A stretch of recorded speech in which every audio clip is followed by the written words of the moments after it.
السلام علیکم دوستو، ہمارے چینل پر خوش آمدید۔ دوستو آج کی اس ویڈیو میں آپ کو اسلامی تاریخ کی سب سے بہادر وومن وارئرز کے بارے میں بتانے جا رہا ہوں، سیدہ الحورہ۔ دوستو اگر ان خاتون کی بات کی جائے تو یہ نہ صرف سچی اور جانباز مسلمان جنگجو تھیں بلکہ اتنی دلیر اور نڈر تھیں کہ ان کا نام سن کر ہی دشمن کی روح کانپ جاتی تھی۔ سیدہ حورہ کا تعلق اسپین کی ریاست کرناڈا سے تھا۔ اس وقت عیسائیوں نے کرناڈا کو فتح کر لیا تھا، اس لیے وہ وہاں کے رہنے والے مسلمانوں پر بے حد تشدد کر کے انہیں عیسائیت قبول کرنے پر مجبور کرتے تھے۔ وہ لوگ اتنے ظالم تھے کہ جو ان کی بات نہیں مانتا تھا وہ اسے قتل کر دیتے تھے۔ یہاں تک کہ حالات اتنے خراب ہو گئے تھے کہ مسلمانوں نے اپنی جان اور مذہب بچانے کے لیے اسپین سے ہجرت کرنا شروع کر دی۔ ان مہاجرین میں سیدہ حورہ کا خاندان بھی شامل تھا۔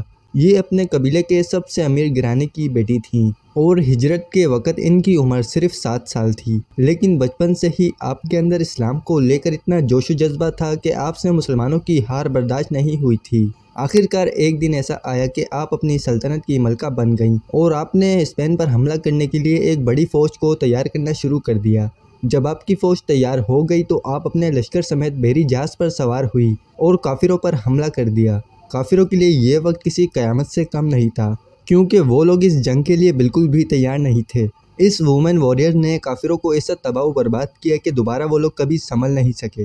صرف اتنا ہی نہیں بلکہ پرتگال کے جس بازار میں عیسائی مسلمان عورتوں کو فروخت کرتے تھے، اس بازار میں سیدہ حورہ نے پرتگال کے گورنر کی بیوی اور شاہی خاندان سے تعلق رکھنے والی بہت سی عورتوں کو نیلام کرنے کے لیے کھڑا کر دیا تھا۔ آپ کی بہادری کو دیکھ کر دشمنوں کے رونگٹے کھڑے ہو گئے تھے اور وہ گھٹنے ٹیکنے پر مجبور ہو گئے اور انہوں نے آخرکار اپنے دین کو سربلند کیا۔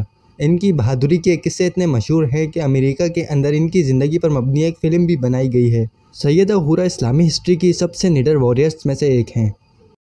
دوستو امید کرتا ہوں کہ ویڈیو اچھی لگی ہوگی تو ویڈیو کو ضرور لائک کریں اور ہمارے چینل کو سبسکرائب کریں تاکہ اور انٹرسٹنگ ویڈیو آپ تک پہنچ سکیں۔